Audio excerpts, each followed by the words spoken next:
First off, I just want to thank all the fans, all the love and support that I've received over these last couple of weeks. Few weeks have been, immense and tremendous and deeply appreciated. So really appreciate all the love.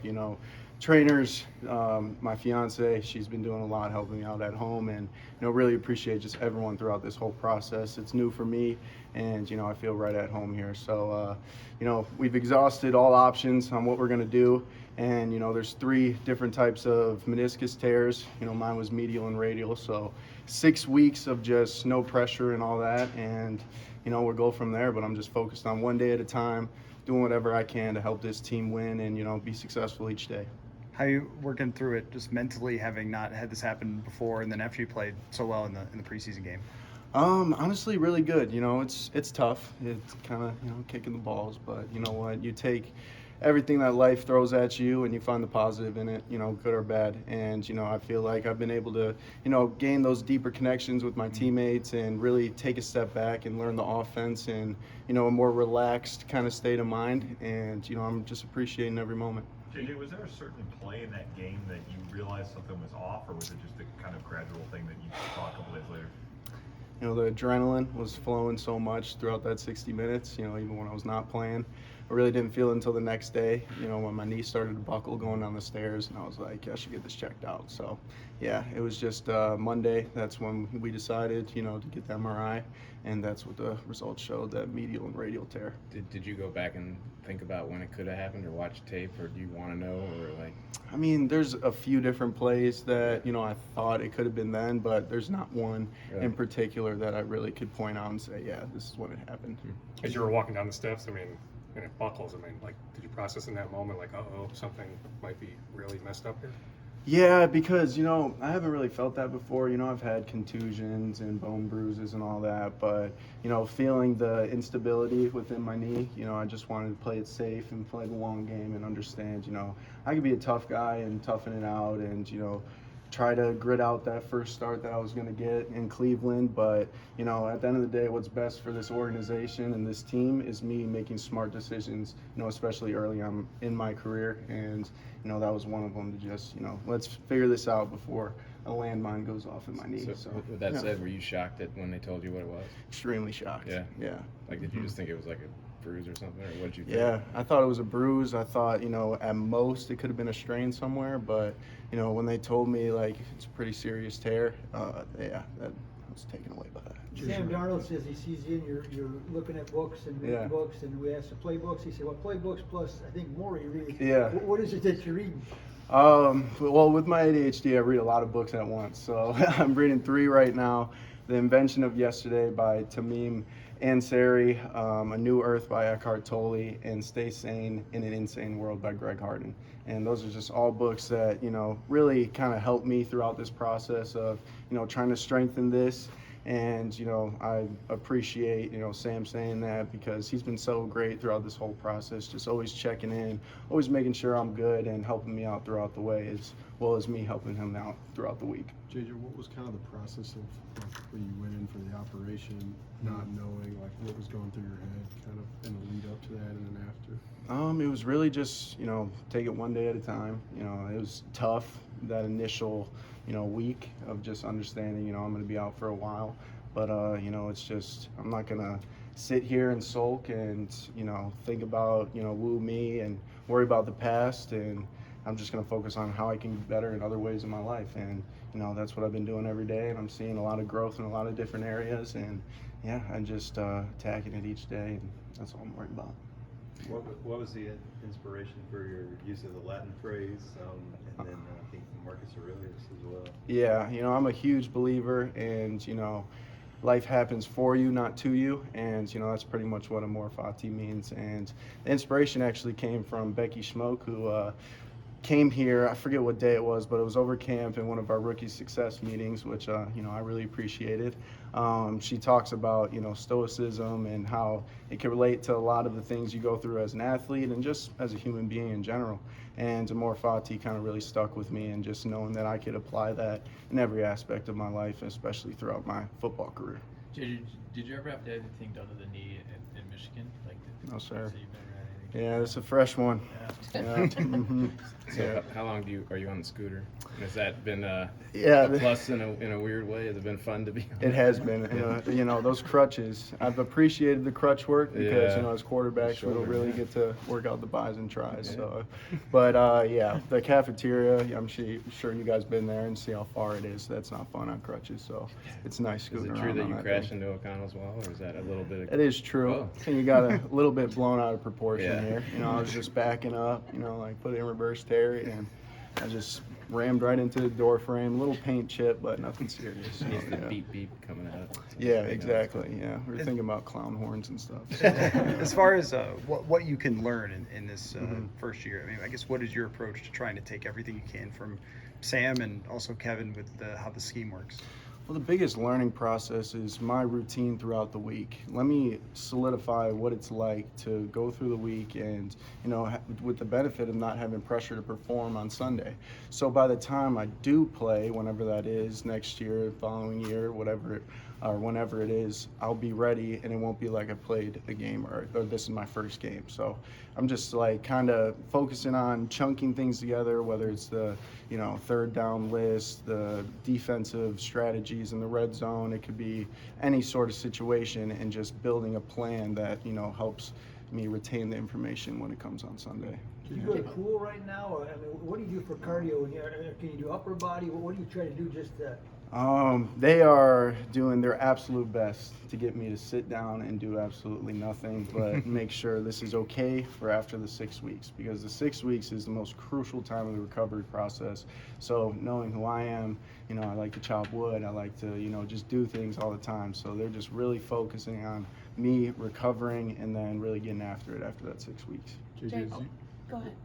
as you think about training camp, what were you most proud of? You think of like your progression from the spring to the fall. I think it would be a couple of things. Just earning, you know, the trust from a lot of my teammates and coaches.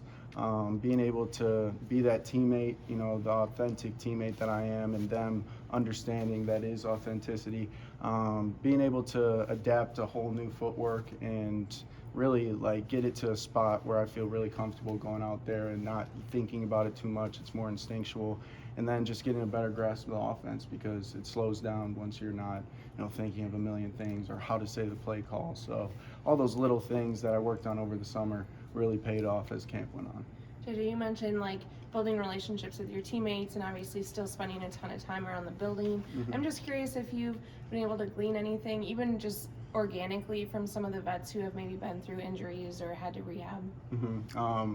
So I was actually having a hibachi night with Ginkles, invited a lot of us over, and David Questenberry told me he hurt his foot. I forget what the injury was, but he broke his foot his rookie year, and said, you know, a vet came up to him and this is going to be, you know, your redshirt year, so enjoy it. And that's what he told me. So I'm really just, you know, focusing on just making sure I learn so much mentally that when I go out there, it's going to take care of itself. JJ, when you talk about finding the positives in situations like this, like, is that hard? You know, not really, because, you know, just me standing here in front of you guys is a positive. Me being able to see you guys, me being able to breathe. So there's a lot of different ways that you can find the truly amazing things that we overlook in life in times like this, because, you know, just being able to walk is like such a blessing, and I don't know that unless I don't have it. So just going through stuff like that has been, you know, kind of what I've been doing. Just to clarify, you said when your knee buckled, that was on the stairs of your house? Yes, sir. And then that was the day after the game? Or 2 Yeah, days that after was the day after, and then pretty bad Monday. Monday is when yeah. you felt it. So Mhm. then that's when you told them about it? Yeah. Yeah. Mm-hmm. And then JJ, just to clarify, like when you wake up from the surgery, that's like the first time you know, Yeah. like I'm done. Yeah, you go into it and it could be 4 to 6 weeks, or it could be 6 to 8 months. So you find out if you got a brace on your leg post-surgery or you don't. So there was What was the first thing you thought when you saw the brace? some profanity. I don't want to say that. I was definitely upset. That's Yeah. for sure. Yeah. Was the 4 to 6 week surgery an option? Like going through multiple surgeries you could undergo? Yes, you could, but then you risk later on in your career having bone-on-bone issues, and nobody wants that. You know, even post-career, it's just like, at the end of the day, you want to be able to be as healthy as possible. And, Dr. Larson and his team did a fantastic job of making the proper decision. And, I trust them with my career, and, it's going great so far. Who'd you lean on, like, in that moment when you woke up to see the brace? Like, first person? My fiance for sure. We've been together since I was 15, so we've been through a lot. And then obviously everyone here, Coach O'Connell, my teammates, Coach McCown, Coach Udinsky, Coach West, obviously the boys in the room. But just everyone is so like, it feels like home here. It really does. It's hard to describe it, but they've been just truly awesome, and I can't thank them enough. You knew there was a chance, like even if without an injury, that you might not play this year. It could have been a red shirt. Say that first part one more You time. knew there was a chance, even if there was no injury, that you might not play. Just sort of see how it goes. Did you have a hunch, like after you camped, were you feeling like I'm ready for this? Or did you not think that way? Honestly, yeah. I felt like, as camp progressed on and my confidence, kind of evolved, yeah, I felt like I was ready to perform and help this team win in any way I could. And, it sucks not getting that, opportunity to start a game or two before, that decision is made. But you know what? It just happened, and you got to roll with the punches. JJ, the last year, really, it's been something. Michigan, national championship, coach suspended, all that went with that to now. Can you put that into words, just the last year of your life and all that's happened? Roller coaster, that's for sure. But a lot of learning moments, a lot of experiences that I could, put on my tool belt and, help me through these times. And, I'm just grateful for everything that's happened to me, good or bad. And I'm excited to see what the future holds because, there's something special in this building brewing. And, I believe Coach O'Connell when he says it because I'm excited to see those boys get after him on Sunday. It's gonna be JJ, fun. when you think about the on-field time you'll miss from this, what do you do to make up for that? Just trying to get caught up for going back into next year? Yeah, it's just making sure mental reps are, of utmost importance, whether it's VR, being out there on the field and just really, hearing the play call, saying it, going through like all those mental mechanics you go through every single snap. And we have this helmet camera now, a little GoPro on Sam's head, so watching film from that perspective is really good too. So, like I said, they've done a great job so far with just this whole process. JJ, how similar is the mental toll of going through this and maybe some of the hardships you faced at IMG? I would say, this, I have a lot of support around me, a lot of resources, a lot of people that, truly, genuinely care, and it means a lot, and it's definitely making this process a whole lot smoother. JJ, how excited are you to watch Sam? So excited. I've watched him since I was, just picking up football, I think, in middle school. Yeah, he's kind of old. He's not that old. Yeah, he's not at all, but I just like giving him crap. But I'm so excited because, the guy works so hard. He's so talented. He's had such a, amazing journey this far into his career, and I feel like it's just about to start because, he's done a lot of good things, put it on tape this camp, and I can't wait to, for him to show the world. Thanks, everybody. Thank you. Hey everybody, welcome to another episode of Purple Insider. Matthew Coller here, along with Andrew Krammer of the Star Tribune, and our hardcore football-y breakdowns of actual NFL football games are back, Andrew. It's time. I'm so jacked. I hit a tackle dummy on the way in. I took down Kevin Seifert, wrap-up tackle. I'm good to go. Your form was great. It really was. I've been working out there. They have a tackle dummy that has a football strap to it, and it's my favorite thing. And I really want it in my backyard. I want to hit it. It's just a dummy, and its arm is just holding out like this with a football in it. I'm like, let's go. And it's meant to just have that ball knocked out. Yes, by you or anybody who walks by. 100%. So because of that, the Vikings are ready to attack Daniel Jones in this football game. Where would you like to begin in our first hardcore breakdown? What position, what matchup, what do you think is number one on the list, most important thing between these two football squads? It's got to be Sam Darnold, right? It's got to be the quarterback. It's got to be the Vikings' first game without Kirk Cousins, and how Kevin O'Connell is going to adjust to that. I'm almost as interested to see how O'Connell adjusts as much as Sam himself. Because what did O'Connell learn from last year going through what they did with Josh Dobbs and what they did with Nick Mullins and quarterbacks who clearly could not handle what Kirk could handle? And how did he adjust that this summer with a full summer with Darnold? Is it going to be the same full menu of plays at the line of scrimmage? Are we going to be seeing him check in and out of things as the clock ticks down? Or is it going to be much more intentional and more hand-picked by the coaching staff of, no, this is what we want Sam to do? I think it's going to tell us a lot about how this summer went for Sam in terms of, was it as inconsistent as it looked at times, including in those joint practices in Cleveland that you guys were there for? And if O'Connell adjusts to that, I think we're going to see Darnold do a lot less than we saw Kirk do, which is going to say a lot about kind of where this offense is headed. Well, that's exactly what I wanted to know, is your opinion on what that looks like. Because if you ask Sam Darnold to throw the ball every play, and if you ask him to just operate in this intermediate universe where he's dropping back and throwing a 10-yard out and then a slant and then, just over and over and over as Kirk was, and that's how TJ Hockenson got to 100 million targets in his time here. But, well, there's no Hockenson. I think that hurts that game specifically, but also that's just not Darnold. It's not who he's been. It is somebody who could just read the field quickly, stick in the pocket, stand in there, and then just deliver accurately over and over and over and over again. I thought that O'Connell played to Kirk Cousins' strengths very well over the last 2 years. Does that mean that he can play to Darnold's strengths when he's had all that time? Because I wanted to give a mulligan for the Dobbs and for the Mullins, just because it's hard to switch your entire offense for someone. At the same time, I mean, the Bengals were able to adjust a little bit to a Jake Browning. The Giants were able to adjust to a Tommy DeVito. But of course, it only lasts for so long. And they got a couple of good games out of these guys. They got a couple of bad games. That's what you'd expect. So I wasn't trying to make that correlation of, well, if he can't adjust to Dobbs, then he can't adjust to Darnold. That seems unfair when you've had an entire offseason versus just trading for a player in the middle of the year. Yeah, and I wasn't saying that O'Connell can't do it, but an adjustment needs to be made. Oh, yeah. Sam is not Kirk, as you mentioned. And so I think the adjustment of not having the comfort in the offense, not having the history of it. Do you remember Kirk's first training camp here in Minnesota? It did not go well. And I remember that night practice at the stadium here at TCO where he threw like 3 or 4 interceptions back to back to back and was very frustrated with how this was going. And obviously they went on and went 13-4, and it worked out very well for them. But Sam Darnold's not Kirk, and he, in his history, he hasn't been a starter since 2022 at the end of that year, hasn't been a full-time starter for week 1 since 2021.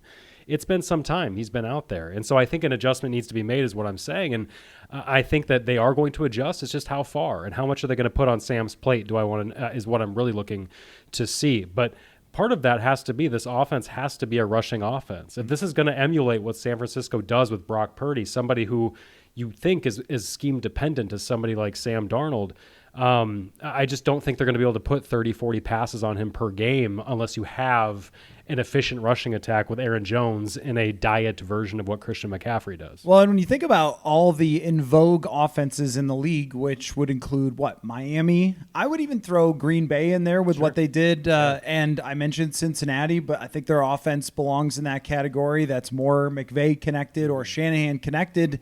Most of them are not what O'Connell has been. Most of them do build everything off the run, which doesn't have to mean full Zimmer. You have to run every play. Don't ever throw unless it's a play action or something. But I think that it builds off of the run. And I don't know that a Tiger can completely change his stripes in one offseason. So I think he wants to do a lot of the same things to get Justin Jefferson open as he did with Kirk Cousins. And that's where it does become a balance. And you mentioned that Darnold is what's going to happen is the most interesting story with him, but Aaron Jones might be right up there because they're so interlocked. What happens with the running game, what happens with Aaron Jones will dictate Sam Darnold. And I think that if you get into the numbers enough, you start to see this. You start to see, Darnold, when he was leading, is not a bad quarterback. And when he's trailing, he's a terrible quarterback. Or when it's 3rd and 10 plus, he struggles, but when it's 2nd and 4, he's an average NFL quarterback. There's ways to kind of take away the most difficult, challenging situations for quarterbacks where I think Kirk was largely good at those. and try to pare it down, but that can only happen if you run effectively. Yeah, and I think there's been a lot of nitpicking of Sam's past and kind of, how comfortable can he be in this offense given the coaching he's had before. But what's interesting to me is that he was coming from San Francisco now. He has that foundation from being in San Francisco last year, and he learned at the end of 2022 as well in Carolina how to win games by not being the hero that you're talking about. When you go back and look at his end in 2022, he went 4-2 and they flirted with the playoffs because of how bad the NFC South was. He averaged 190 passing yards a game in that stretch. The defense held everybody down to an average of 19 points. He played complimentary, easy game manager football. And Darnold told me that he said, I learned that a quarterback can't really control everything the way I thought a quarterback could. And he talks about the defense with the Jets ranking 29th, 32nd in yards allowed the 3 years he was there. He talks about 2021 and how up and down that Matt Rule team was, firing Joe Brady in the middle of that season. So this guy's been dealt a lot of short hands, and he feels like he's at least stepped up and learned how to manage the games that you're talking about. And the key is, can the rest of this Vikings staff, as you're talking about Aaron Jones, and you're talking about Kevin O'Connell managing him, can they put him in those situations where he's not feeling like he has to do too much? Because if they're down like Kirk Cousins was in 2021, if they're down every fourth quarter and he has to try and save them, this is going to be a 4-13 team. Right, because one of Kirk's magical skills was to be down 2 scores. And, for the first part of Kirk, he would not win the game at the end. And then the second part of Kirk, he would win the game at the end. And it was like, well, maybe he's just good at coming back when down and getting at least interesting at the end. But Darnold in his career has not been like that. If it's a blowout, it just goes worse and worse and worse, which they need him to not do as well. I think so much of this ties into what happens up front in this particular football game. It probably does every week, but the entire strength of these New York Giants and their football team is in their defensive line. Brian Burns going up against Christian Darrisaw, great matchup. And then I just feel like we've been saying his name all week on the show, but you can't say it enough. Dexter Lawrence and what he did to them in those 2 matchups in 2022. I don't see a different answer to Dexter Lawrence, as in he's going to win. He's going to get in the backfield. He's going to blow up a couple of plays. It's more of not letting him do it every play, not letting him impact play after play after play. He might get a couple of big pressures. He might get a big sack, but don't let it be like that Kenny Clark or Akeem Hicks where it's just over and over. It's like banging the drum up against this offensive line, which kind of leads to the question of how much are you trusting the interior of the offensive line?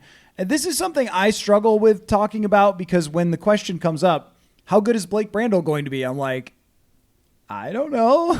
I guess we'll find out when he plays. How good do you think Blake Brandel's going to be? I think that's a legitimate question. Same with Ed Ingram.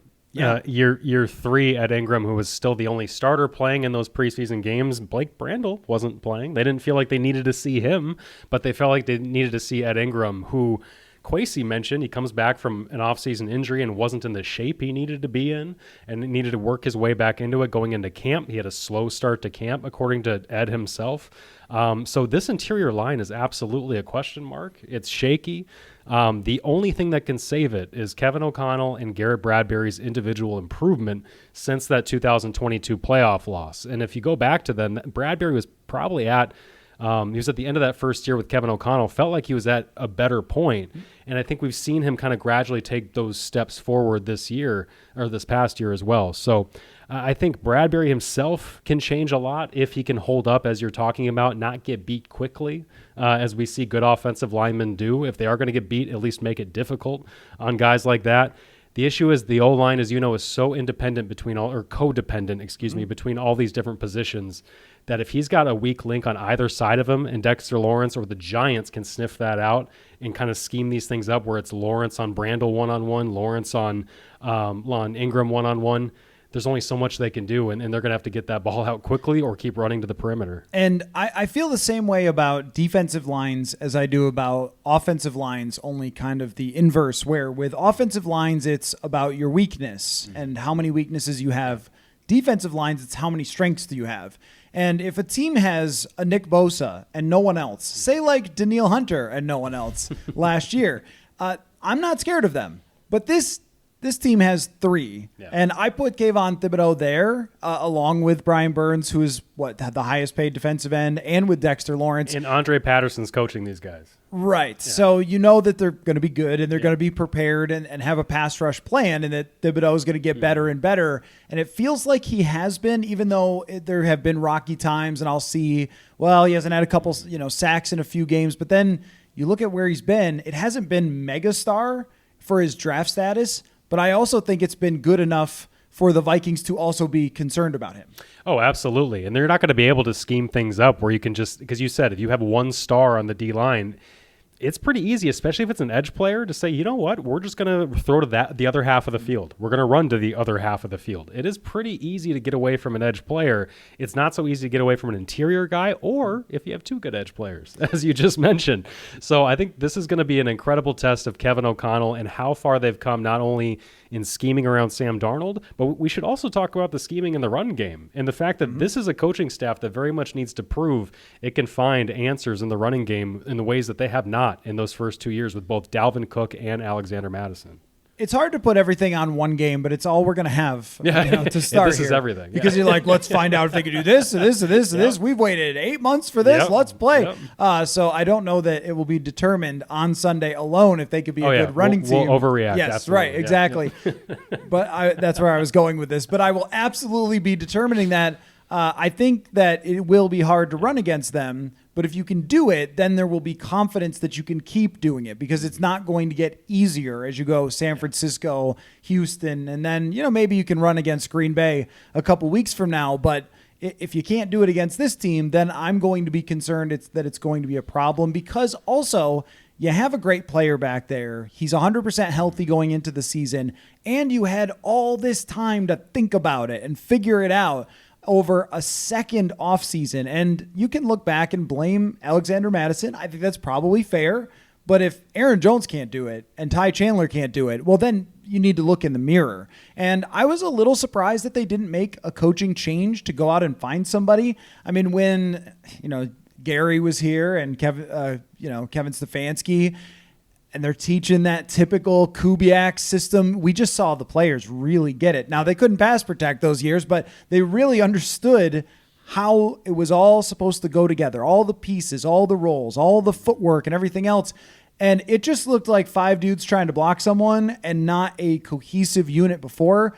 Most of the players are the same, except for Blake Brandel. So if it still doesn't look like a cohesive unit, is it coaching? Is it run scheme? Is it players? Because I know that it's not going to be the guy in the backfield, at least as long as he's healthy. Yeah, and coaches, even Wes Phillips, the coordinator, went out and basically said, good runners even make the offensive line look better. And I mean, they're pretty willing to go out there and say that they had bad running back play last year. And it's in between the lines of every comment these coaches have made. So they're not putting it on themselves. So I guess it can't be too shocking that they didn't want to fire, O'Connell didn't want to fire Curtis Modkins or make a change at run game coordinator, because they will make changes. You saw Chris O'Hara get kind of shoved to the side, the old quarterbacks coach, in favor of Josh McCown once they had to move on from a veteran and once you needed a real sturdy presence in that quarterback room. So they'll make changes, but you're right. It really is going to put the onus on.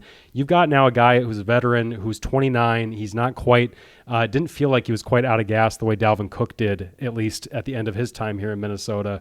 So they're putting all this on Aaron Jones to say, come in and fix us. And his versatility is huge. Wes Phillips talked about how this guy can run zone, gap, duo, can kind of do all these things that they didn't feel like Alexander Mattison could do. Okay, hardcore breakdown only becomes truly hardcore when I ask you about the tight ends. Oh, yeah. Johnny Munt and Josh Oliver. We got some meaty boys here going up against the Giants, but it is different from the last time they faced the Giants when TJ Hawkinson annihilated them. Not having TJ Hawkinson is a different wrinkle to this. Johnny Munt had a very good training camp. That doesn't always mean that it's going to continue to be very good. I think that they can work their way through this, but it clearly impacts them. Otherwise, they wouldn't pay TJ Hawkinson $17 million a year. Yeah, exactly. And you mentioned, I think Hawkinson's game against the Giants last time is so huge because the Giants still couldn't cover tight ends last year. They're really, really bad at that and have been bad at that. So Shane Bowen comes in as a defensive coordinator from Tennessee, and it's got to be better. It's got to look better.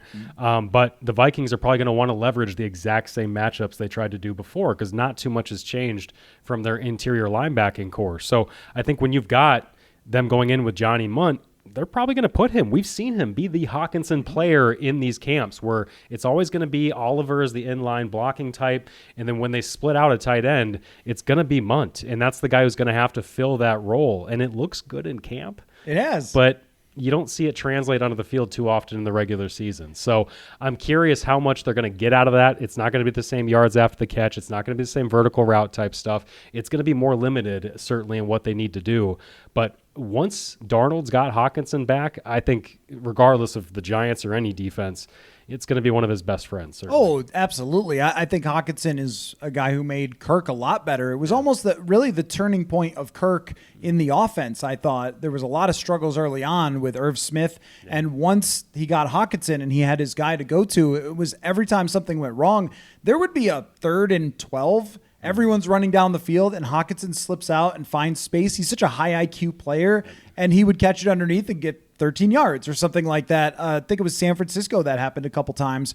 And I don't know if Johnny Munt can actually get to the first down or if it's going to be a little bit of older Kyle Rudolph situation where it's, I got it and I'm tackled. But Munt was very good in training camp and did have a couple of moments in the games at the end of the year when Hawkinson got hurt. It's not going to be the same level of weapon. And if Jordan Addison is slowed and Jalen Naylor is slowed, then Justin, what's his middle name? Jonathan, what's his? Talking about Jefferson? Jefferson's middle name? Yeah. Oh, I have no idea. I have no idea. Anderson, I don't know either. Yeah. What Justin Jefferson's middle name is. Justin, middle name Jefferson, is the guy they will be throwing to. Jets. It's Jets. Justin Jets Jefferson.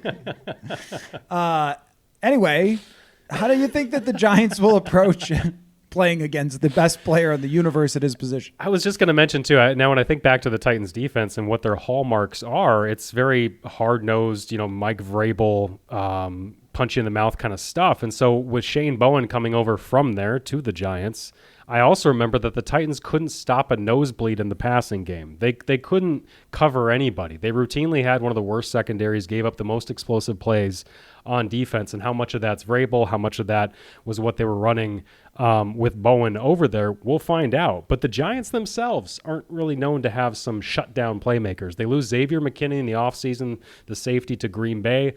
I'm not quite sure who they filled that role with right now in their depth chart, but it's going to be Adoree Jackson. It's not a whole lot of talent in that secondary.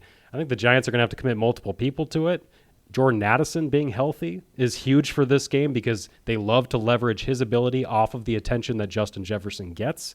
So I expect this, instead of the TJ Hawkinson type game we saw against the Giants before, I expect this to be a lot to Jefferson and Addison because the Giants have to commit 2 or 3 guys to Jefferson. Otherwise, how else are they going to slow him down? No, it's a great point because Deonte Banks is the guy they drafted last year and a talented player, good athlete, but not someone who has come along far enough where you'd be saying, well, hey, this is Jair Alexander, or this is somebody that's really has a proven track record against Jefferson. And of course, he's throttled those people too. Yep. Even had success against Sauce Gardner. I don't think there's anyone who can just shut him down completely. So you're right. And that's why I think all the other guys we're talking about, the Addison and his health and Johnny Munt and Josh Oliver, how can they play off of that when there's those double teams and even 3 guys rolling his way? And also, can Sam Darnold keep himself from pushing the Jefferson button when he doesn't need to or probably shouldn't? That is a delicate balance that Kirk obviously had so much success with. But even sometimes Jefferson was like, come on, throw it more. And it doesn't matter if he's double covered, but you will throw interceptions if you try to force it to him too much. Folks, US Cellular noticed that the way we use our phones has gotten to be ironic. We try to put our phones down for dinner, but the menu is on a QR code. That's ironic. We hit like on social media posts that we don't actually like. Ironic. Which is why US Cellular has created us mode to help us reconnect with each other and use our phones less ironically. A phone company wanting people to use their phones less? Ironic. Let's find us again with us mode from US Cellular. Visit uscellular.com/built-for-us to get started. Yeah, that's a great point. And I think Darnold's decision-making, his risk-taking, that's all going to be a huge factor in this as he's learning that chemistry with Jefferson and the balance you're talking about, because you can have those moments like 4th down in Buffalo where there isn't a bad decision to force it up to Jefferson. He might make the catch of the year. You don't want to do that on 1st down when the risk is obviously a turnover when you don't need it. So I think Darnold's going to learn that. Again, this is a guy who hasn't started a full season in quite some time and hasn't started week 1 in 3 years. I think we're going to see some just natural adjustment for him of getting used to the flow of the game, calming his heart rate down, all those things, because we saw him for 12 snaps in the preseason. None of that with Jefferson, none of that with Aaron Jones. So this is going to be new for him. And I wouldn't be shocked if their game plan is quick passes underneath, using Jefferson deep to leverage space for Addison underneath, leverage space for Munt underneath, make this a little bit easier for Darnold right out of the gate, and then obviously run the football as they want to do. Because I think that's the only way you can approach this with Darnold, knowing that if you tell him, hey, hit the post to Jefferson right out of the gate into double, too high safety coverage, I just don't know if that's the greatest thing to kind of jump out with him, because you want to get this guy comfortable and you want to get him used to his teammates and all the above. It has been really entertaining to watch people try to formulate Sam Darnold opinions and national media and analysts and former players, because they're usually like, well, maybe let's go back and look at some tape for when he was a Jet or something, because it is so jumbled of a career. And if you I just watched the end of 2022 over the summer for an article, and what I took away was they used a lot of quick stuff with him, and then he just let it loose every once in a while, and it was pretty effective for them, except for in the game he went 5 for 15 with 2 picks. Right. And they won that game, didn't they? Yeah, they did, against the Saints. Yes. It's incredible. Yeah. Prepare yourself, though. Prepare yourself also, because you haven't seen this in a long time, for scramble, scramble, scramble, scramble. Where's he going? What is he going to do? Is he going to throw? Is he going to run? Oh my God. That was not with Kirk, but it certainly will be with Sam Darnold at times, where he's going to baffle you and wow you at the same time. But what was really noticeable is the Panthers at that point used play action effectively. They built off their run effectively, and then just hit the occasional deep shot to DJ Moore. And then he wowed a handful of times with his arm talent, and they were able to win a couple of games. And I think the same thing has to go for here. Now, on the other side of the football, are you a Daniel Jones respecter or detractor? Because I think that outside of here, you could say, well, this guy just stinks. You should win. We saw him play really good against the Minnesota Vikings, so we know it's there somewhere with Daniel Jones, but is it there week 1? No. Okay. And that's the podcast? I am absolutely a detractor. I think Ed Donatel got the guy paid. Oh, yeah. And if Daniel Jones didn't buy him a Rolex or cut him a check, then he's not doing the guy right. There's a reason Ed's not in the NFL anymore.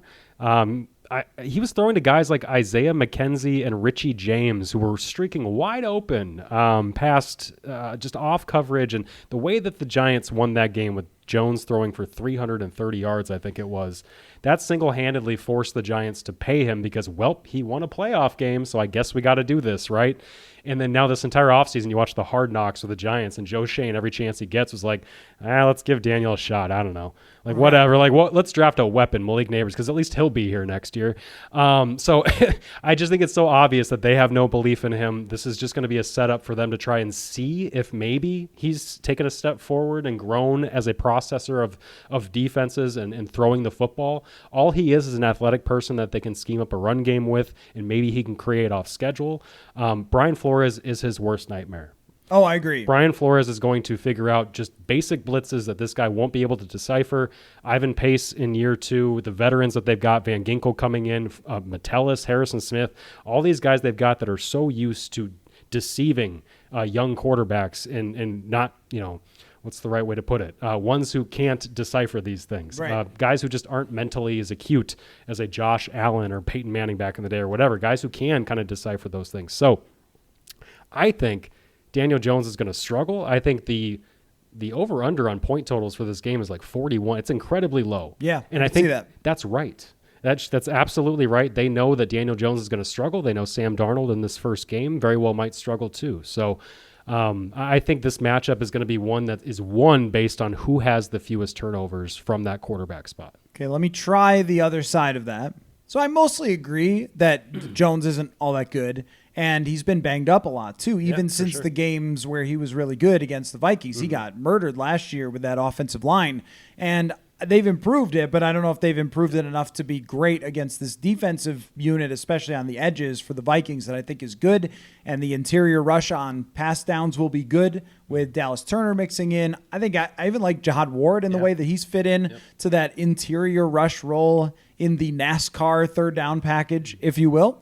But I think on Daniel Jones's side, is when you now look at their receiving unit and then go back and look at what he had when he made the playoffs, it's way better. I mean, they have one of the best talents to come out in the draft in years. Slayton is a pretty good player. Hyatt is actually a deep threat that you should be a little bit nervous about. And Wan'Dale Robinson is that underneath guy who can be a bit of a playmaker. This isn't a group where I go, who are these people? I know these people. And you've seen the Malik Neighbors highlights during training camp and preseason. That I don't doubt is legit. And if Stephon Gilmore just coming off his couch here is limited in his snaps and you've got to play other people, or if it's a bad matchup with, I think Byron Murphy Jr. versus Malik Neighbors is not the greatest matchup because of the size of Neighbors, that Jones might be able to have more success than we think just because of these receivers being better. And the Vikings cornerback group has to prove it because Shaq Griffin missed all of camp. Gilmore just got here. Byron Murphy versus a great wide receiver last year was not a good matchup with Keenan Allen, Amon-Ra St. Brown. So I think that there still should be some nerves that the receivers can do something for the Giants. Yeah, that's why this game, I think, with Flores, it'll be won before the snap. Each play will be won, or a lot of these passing plays will be won or lost before the snap of if Daniel Jones knows where to go with the football and he feels confident that my one read with Malik Neighbors, if it's in the slot on a quick slant or whatever is going to be open, or does Flores muddy those looks before the snap, have a lot of late movement, a lot of rotation, all those things that kind of make Jones second guess, hold on, bat the football, and then you can get it knocked out potentially if you're blitzing from a side that you didn't adjust the protection to. I think that is the chess game that is going to decide this game against a quarterback who you can do those things against. And we saw Flores when he faced quarterbacks like Patrick Mahomes last year, he didn't try to do a ton. He will adjust, and he understands that there are guys you can just get after. And then that's to your point about those receiving weapons. You counter that, right, by just making sure that he doesn't know where to go with it. Right, yeah. Deciphering line of scrimmage is always a challenge for opposing quarterbacks.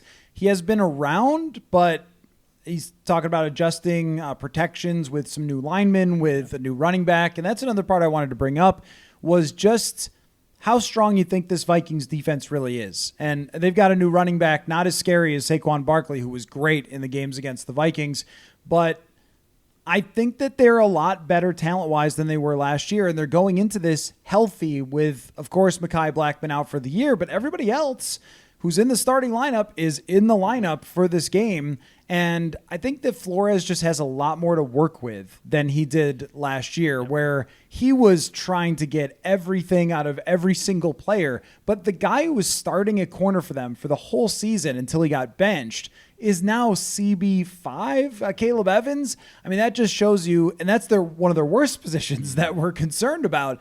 I think that almost across the board, they've gotten better at every single position on defense. Yeah, I would agree with you. I'm especially excited to see what Ivan Pace and Blake Cashman look like together on the interior. Those are two guys who have a youth and mobility together in a way that when Hicks was in there, you just didn't have that explosiveness next to Ivan Pace. And I think both of those guys can work really well in the run. You mentioned Singletary. I think he's pretty underrated. Yeah. He's incredibly efficient as a guy who's always going to get you over 1,000 yards from scrimmage every year. And so, yeah, with their revamped O-line, I do think that we're going to learn too about Jonathan Bullard, about Harrison Phillips, and Jerry Tillery, who's a starter for them on the interior. When they bulk up, that is where I question this defense. It's not the NASCAR pass rusher package I'm worried about. It's going to be if the Giants get into a 3rd and 2 and you need to worry about them running it, and now you're in that bigger package, then can you cover Malik Neighbors when you're not trying to fake a blitz or do all those other things? So I think the Vikings need to stop the run, need to force Daniel Jones into those bad spots, because that is the part where if you get into, again, November, December, and Harrison Phillips is playing over 70% of the snaps again because you don't have a depth.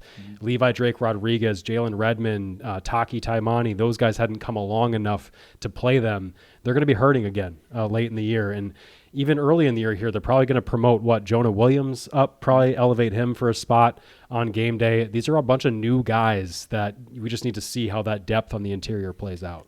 I am really thinking about the defensive line a lot and the young players that they decided to keep and whether that is a great sign or not a great sign, because it can be a great sign if Levi Drake Rodriguez is like the dude and he has been good. I think that there's a lot to work with there and a lot to work on there. That I don't think you could throw him in and say impact player right away. That is maybe a next year thing. From what we've seen, the motor is there, the size, but it's a raw player that I think needs a lot of work. So you can't say, well, you've got him. Taimani's an interesting guy for a run stuffing perspective. I think that he can manhandle some offensive linemen. Someone has to step up, though, because the 3 that are starting is not the most impressive group. And I guess you could say under that same category, Tillery could be the guy that could step up as well. He is an enormous human being. Huge. And moves really well for his size. I think maybe with the Chargers, they asked him to do too much because he was better in a more limited role. But even Brian Flores, when Brian Flores was talking with us the other day and he was like, yeah, we're trying to figure out these roles and how much is Jerry Tillery going to play? Like, can you tell us? Because I'm curious about that as well. I want to know, because that is the point where if it just holds, the rest of it is really good overall. But if that gets run over, we saw that in Philadelphia. We also saw no pass rush from that unit the entire season last year. At some point, you have to bother a quarterback up the middle, or opposing defenses can deal with what you're throwing at them. Yeah, that's just it. We talk about these offenses. We talk about these new guys, and I just still don't think they have any kind of difference maker there. They just don't. They have guys that we're saying, hey, can you be average and above average maybe? Yep. We're not saying, and there should be no expectation that they're going to have a Pro Bowler or anybody who gets any kind of All-Pro votes from this interior group, and that's what they're missing. That's when you talk about Dexter Lawrence, and coaches say we fear the guy who can disrupt you up the middle much more than we do the edge players. Like, there's a huge reason for that. That's why they're so hard to get in the draft and free agency. That's why Christian Wilkins is signing for almost $30 million a year, even though he's maybe a top 10 player, maybe not top 5. But the point is that they're hard to find, hard to get, and there's a reason why the Vikings are kind of swimming at that spot. And we're just saying, hey, Jerry Tillery, former first-round pick, can you revive your career here for us? That's what they're banking on right now. Right. Is it going to be... Well, he's mostly healthy, so not a Davenport situation, but a Dean Lowry where you're like, well, there was a little speck of good play on his PFF grades and it's not there. Or did you find something that the guy had a miserable situation with the Chargers? I tend to think that there's more there than with the Chargers. And if he gives them similar play that he did with the Raiders, that's helpful. It's not going to change your entire interior and your entire defense, but at least it's helpful. I want to ask you about the kickoff. Do you like it? What do you think is going to happen? We have been given conflicting reports about who the kick returner is going to be. Kwesi Adofo-Mensah told us Myles Gaskin, and that was the reason why he made the team. And then Matt Daniels told us Ty Chandler. I like Ty Chandler as a kick returner if that was his only job. I do not like it if he's going to split 50-50 reps or 60-40 with Aaron Jones. They need Ty Chandler to be healthy. And this kickoff is, I think, real hell on the actual returner, not on the guys who are in the trenches that don't have to run as far and smash into each other at 20 miles an hour, but the guy who's returning gets crunched, and that's how Malik Knowles got hurt in the preseason game. Yep. Do you want someone who's tougher, Chandler, who might not get hurt, or are you concerned he could get hurt? Is this going to be a creative play that we see returns? Will the Vikings just say, you know what, we want to kick it out of the back of the end zone? I mean, everything is on the table here. Yeah, I think you've heard from other teams. San Francisco, Kyle Shanahan came out and just said it, where he said, we're just probably going to force touchbacks every Yeah. time, because they did that in the preseason, and he was asked about it, and he said, look, this is just a play that has too many unknowns, and coaches are not really open to unknowns and risks. They want to control as much as they can, because in reality, they don't control a whole lot in team sports. So once you're on the field, that's all there is. And so are they going to want to put the ball in play? And Matt Daniels walked us through the thinking when he said, look, we can try to squib, just line drive a kick into the landing zone, which is a 20-yard section. That's where you have to hit. And if you force a fair catch from there, then you can get the ball at the 20, and it is much more of an advantage for the defense. But we could just drill it through the back of the end zone, force them at the 30, and just live with it, because he was saying this is going to be a lot harder to cover. There's a lot more blocking schemes that we're not going to be prepared for. Yep. The way that you can set up double teams and not strictly walls, but the way that you can bunch people up with this play is a lot different. It's much more like a running play on offense than it is like a kickoff that we're used to. I think coaches are going to be afraid of it. I think we're going to be let down by it. I think there's going to be a lot more touchbacks. I don't think Ty Chandler's going to get hurt, because I don't think he's going to be returning much. Okay. Yeah. And I think Kwesi mentioned Myles Gaskin, who they did try in the preseason, who probably is the backup here. That's probably their option if they find themselves getting a lot of returns. And if you see Ty Chandler carving out much of a role on offense, which I still want to see. Yeah, me too. I feel the same way. I feel like we heard this. There's some national talking point of Ty Chandler could be 1B. I really think that's going to come down to how much Ty has grown as a pass protector, and frankly, how much Aaron Jones looks like he needs help. If Aaron Jones takes the ball and runs with it, there's no room for Ty Chandler. Right, There's 70-30. Yeah, there's only room for him if we get into November and December and practices are limited, he's dealing with X, Y, and Z, then yes, I could see it. But these guys are not in the same category when it comes to veterans who you can trust. Ty Chandler is just still getting his feet wet as a running back. So sure, put him at kick returner. If they give you a chance, I agree. I like him better than Gaskin in that spot. His speed is unquestionable.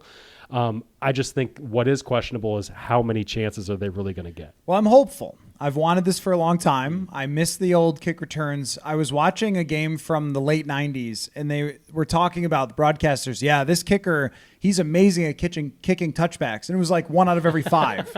and then it just became that the guys got stronger legs and more technique, and they moved it up, and it just became easier and easier. Yeah. And I agree that a lot of coaches may just not want to bother with it. If I'm Kyle Shanahan and my offense is amazing and my defense is amazing, who do I not want to ruin this for me is my special teams. And I think that Kevin O'Connell, though, might want to take a different approach, because the offense and defense of this team, especially led by Sam Darnold, could be questionable even on both sides if there's some injuries on defense. And the players that they're playing against at quarterback over the first couple of weeks after Daniel Jones, roll some variance dice, see if Ty Chandler can get you a couple touchdowns or some big returns, because there were big returns. And if you dodge 2 tacklers, you might be gone in this kick return. I think they should try to pick up ground balls. I think they should try to, if they kick it into the end zone, return it out and see if you can get some big plays. And with Will Reichard, kick some squibs, hope the other team fumbles it and you get, you flip the field and get a chance in the red zone or something. Play the variance game with this. That's how I would approach it. Maybe not this week, but I certainly would against the better teams that they're going to face. Yeah, if they give you a chance. If they're not kicking it out of the back of the end zone, which, as you mentioned, kickers nowadays can do, unlike back in the day when, Johnny Two Legs was kicking it to the goal line. Was that a kicker? Johnny Two Legs? It might have been. I remember him from the St. Louis Browns. Do you think, though, that they're going to let Ty Chandler return it from 9 yards deep in the end zone?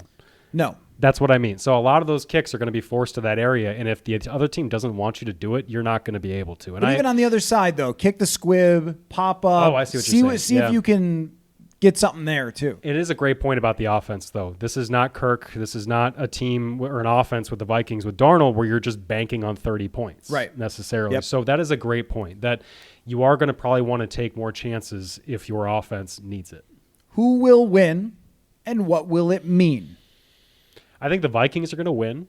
I think it's going to be a low-scoring game, as Vegas predicts. And I think it's going to mean that this Brian Flores defense is going to be fun to watch this year. I think they're going to do enough against Devin Singletary. It's not Saquon Barkley. They'll do enough to stop the run. They'll get Daniel Jones into some tough spots, and we're going to see this old secondary look good in September. Okay, like that. Because it's against a rough quarterback right now, even though he's got great skill talent. I think it's going to look good. I think the talk will be, oh boy, can Sam Darnold just score 15, 20 points a game to make them a relevant team? I'm going to try to speak this into existence, okay? I think it's going to be a hilarious shootout that we don't expect. I love that. That's what I think. Because, and here's my only logic. My only logic is that week one, everybody's got all their tricks up their sleeve, and tricks always benefit the offense. And it feels like every few years we get a big explosion in week one of offense, and then everyone's talking, the offense is back this year. They set a record for most this or most that. And as the season goes along, quarterbacks get hurt. It evens out as it always does. But at the beginning of the year, everybody healthy. Sam Darnold hits a couple bombs to Justin Jefferson. Daniel Jones hits a couple to Malik Neighbors. And we're going, okay, some entertainment value in East Rutherford, New Jersey. That's my hope. And I'm trying to make it happen because I want that. I want this to be a fun debut, win or lose for Sam Darnold. I mean, losing is so much worse for this team based on who they're going to play.